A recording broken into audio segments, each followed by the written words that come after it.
All right, so the 2021 CrossFit Open is now over. It just finished up with 21.3 and 21.4. Horrible workout. It was just like, I watched my video and I was laying on the floor between reps of that lift, that complex in 21.4. Like I just couldn't recover. I thought I was gonna be able to recover some on the bar muscle ups because of the rest, like having to rest in between sets because I can't do 30 bar muscle ups unbroken. And no, I never could recover like the whole time. So really tough workout, but obviously it reflects on the leaderboard when you see big time CrossFit Games athletes with 360-pound clean and jerks and they're hitting under 300 for the complex there. And so pretty wild, but you know, the CrossFit Open is over, stage one anyway. So I wanted to talk about some of my thoughts as to what I'm gonna do and what I think that you and most people should do who are not going to do the quarterfinals. So you're not gonna go to that next stage. So for me, yes, I finished in the top 10%, so I could go to the quarterfinals, but for me, there's really no point in it. I'm not trying to advance to that next stage after that, nor do I think that I would qualify to go to that next stage at this point, just being realistic about my fitness, my strength and all that. So that being said, I'm finishing stage one, it's over. Now we're looking at another year. The great thing about CrossFit is we do have that yearly, you know, we can use that, the CrossFit Open, to progress our season through the year. And I think it's important for even CrossFit athletes who are not competing, not serious about competing, but maybe you do the Open, you want to test your fitness every year, and the Open is just a fun way to do things. I think it is important for us to treat CrossFit as a sport. Most people wouldn't play basketball all year round, or football all year round, or baseball all year round, wrestle all year round, whatever sport it is. You typically take some time off, you take some rest periods. And so I think that we should do that in CrossFit as well. Maybe you don't, maybe me saying, you know, taking time off just scares you to death. Like you love your gym, you love the people at your gym, you can't imagine being gone. But I want to share with you some ways that you can take off and still be there at your gym, even if your gym does not have an open gym session where you can just maybe has a different section where you can work out on your own. Maybe if you want to work out in a class, we'll talk about some ways that you can work out with the class, but still tone it back a bit and take off, so to speak, okay? So I think it is important that when the CrossFit Open is over, it's just a good time of the year for us to rest and relax and chill.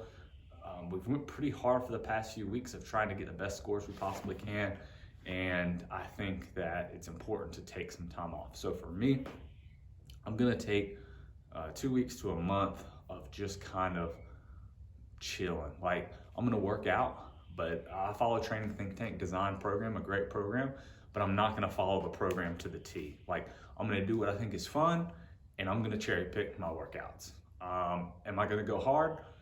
Maybe once a week. The rest of the week, I'm gonna kind of tone it back, take it easy. I might run through the workout, but I might do it at lighter weights and I might chill. So that's something that you could do in your CrossFit class. So maybe you don't want to stop going to class because you love going to CrossFit class. What you can do is say you're doing a workout that's thrusters and it's 95-65. Maybe you decide you're going to do, if you're a male, you're going to do 65-pound thrusters instead of 95. Or a female, you're going to do 45-pound thrusters instead of 65. You're going to lighten the load and maybe you're intentionally going to not bring as much intensity. So if it's a 4-time workout of say 5 rounds of 12 thrusters and 12 chest to bars, that's the RX of 95-65. And you're a female and you're like, okay, instead maybe you change it to 12 thrusters at 45 pounds, and you change the pull-ups to maybe you change it, instead of keeping chest to bars, you just do strict pull-ups, right? So you change it and adjust it to strict pull-ups and talk to your coach. If your coach is a good coach, they are going to understand that, and they're gonna maybe give you some suggestions on how to adjust that. Tell them you're toning it back, you're taking it easy for a while. It's good for so many things in your body to do that.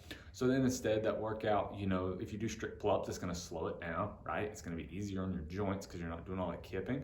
And then the lighter thrusters, and maybe you set it up as an EMOM, where instead of doing the 5 rounds as hard as possible, you say, well, I'm gonna make sure that I complete 10 reps a minute, and I'm just gonna move and complete 10 reps a minute for X amount of minutes. You count the reps, figure the time, and then you just hold yourself to that. So that way you're nice and slow and steady, and you keep your heart rate zone kind of lower, and that's a way you can dial back the workout and still stay in that CrossFit class. I urge you to not get sucked into trying to compete with your classmates or put your name up on the leaderboard. I promise you, you're gonna be better in the long run if you do this. You know, take a month at a time, tone it back a little bit. Maybe when you were going 5 days a week, maybe now you only go 4 days a week or 3 days a week. Substitute some of your workouts with going out biking with friends, or go out for a jog, go for a walk, a hike, go kayaking. I mean, there's so many things you can do.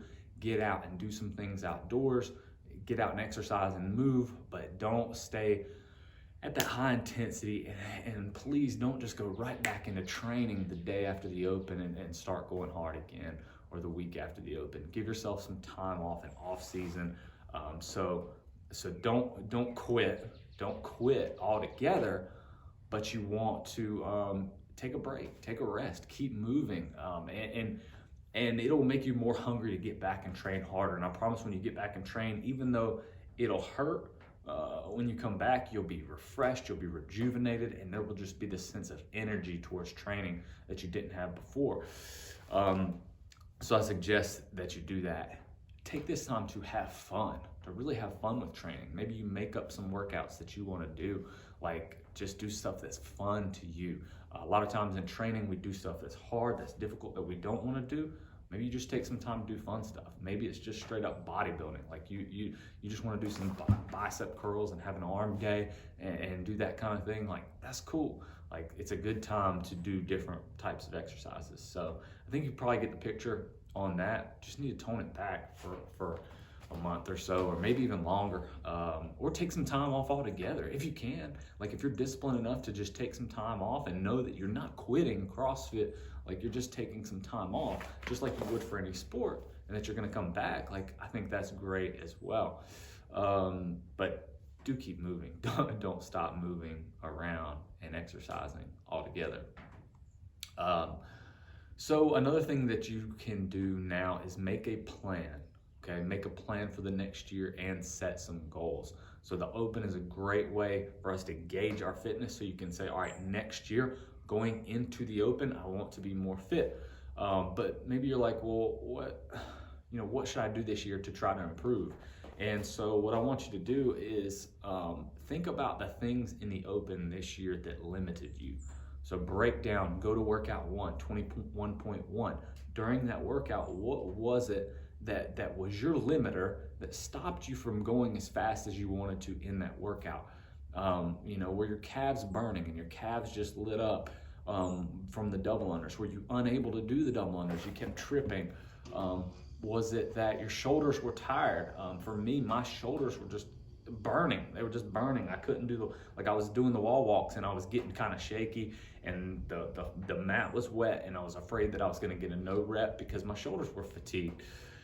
So okay, now I could look at, okay, maybe going into next year's Open, I need to increase my shoulder endurance, my capacity for wall walks, handstand walking, any kind of overhead shoulder movement, and increase my capacity, my endurance there, that shoulder endurance.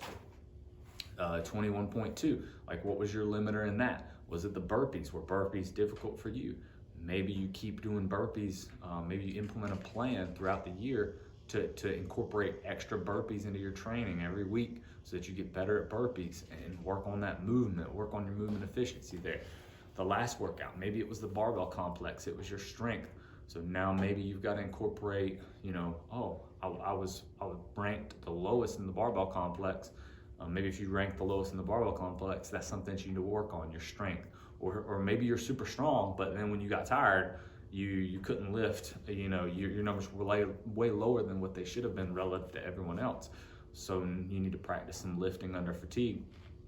Well, whatever it is, you put an attack plan together. So if it's your heart rate and your breathing, maybe you sneak some cardio into your warm-up. So you get to class 10 minutes early, so you start warming up and get your heart rate up, right? And then when class starts, your coach is gonna take you through a warm-up, so your heart rate is gonna get back up there. So maybe if your coach runs you through a 10-minute warm-up, you do a 10-minute warm-up, well, that's 20 minutes. And then when you finish your CrossFit class at the end, maybe you do a 10 to 15 minute cool down at the end of the day. So you've gotten some steady state cardio 10 minutes before class, 10 minutes in the warm up, then you did your workout, and then you did a cool down of 10 to 15 minutes after class. So now you easily snuck in an extra 20, maybe 25, maybe 30 minutes of cardio, steady state cardio, which is gonna help your engine, it's gonna help your capacity and your endurance throughout the course of the year. If you do that, you just snuck that in, and like, sure as the world, yeah, you might have been sitting there before class talking to your friends for 10 or 15 minutes, but I mean, honestly, you could get on the bike or talk to them while you're kind of running through a warm-up and save some time there. That's one way you could increase your engine. If you struggle to do strict movements, or because like, hey, you want to be able to do muscle ups, so you need to work on first developing strict pull-ups and strict dips.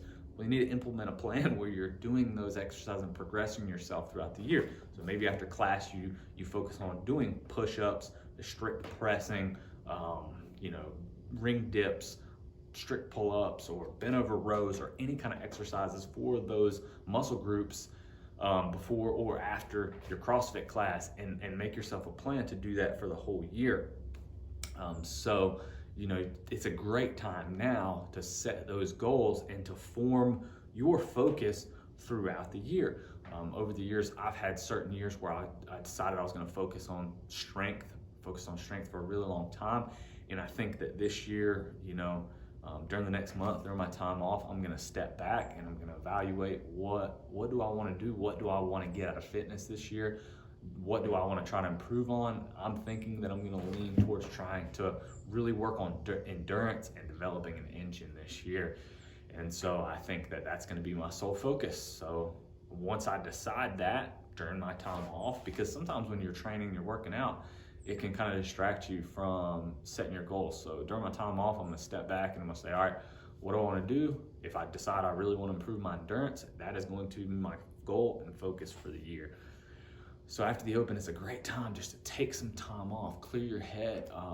Maybe you're beat up and you're hurt, and maybe you do need to step away and take some time off from CrossFit, or talk to your coaches about some modifying some movements, or cut back how many days you're training. Or maybe you decide you really want to get serious, like you really want to get serious now, and you want to be better than ever in next year's Open, and you want to put together a training plan and try to get as good as possible for next year. But it's a great time, have that downtime, and just to try to decide. But the main thing is that you do take some time off. CrossFit is very intense, it's hard on your body. Many people go hard day in and day out, which I highly suggest you do not do. I highly suggest that you only go hard like 2 days a week. Give yourself 2 key workouts that you're going to use to go hard. When you're I'm talking about, this is when you're in full bore training. 2 days a week of going hard in your Metcons. You're lifting, you probably need to go hard, 3 or 4 days. But yeah, I think it's a great time for you to just step back and rest your body a little bit and relax. So, but if you have any questions at all about, maybe you're unsure what your limiter was or how to put together a plan and how to get better next year, please hit me up. Hit me up in the comments. Please make sure to hit that like button, hit that subscribe button so more people can see this video. And or shoot me a DM on Instagram, or if you know me, shoot me a message or a text or something, and maybe I'll be glad for free to talk to you about, just give you some thoughts and ideas about how to structure your next year, and kind of lay that out. So please hit me up. Any questions, thoughts, anything like that. Thanks again so much for watching another video.